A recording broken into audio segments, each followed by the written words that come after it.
Une signature pour conclure le dossier. Pour 112 000 €, l'entreprise Happy Restauration vient d'acquérir 5 600 mètres carrés de terrain vendus par le Conseil général dans le parc agroalimentaire de Torvilliers. C'est l'un des 4 parcs d'activité économique dits départementaux. On a cherché dans l'est de la France un endroit privilégié où nous pouvions rayonner sur un périmètre suffisant.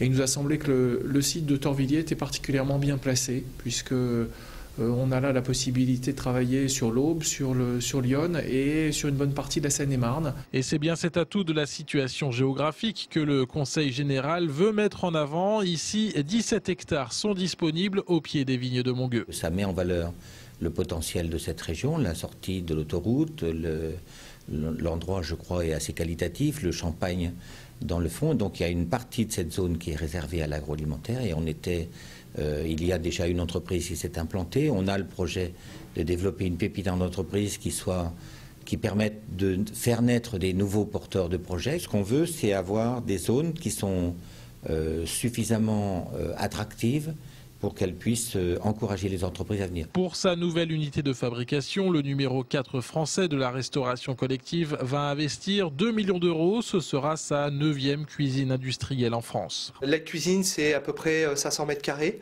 de production, entre la préparation froide, la préparation chaude, la pâtisserie, la légumerie, tout ce qui est lié à l'activité de production.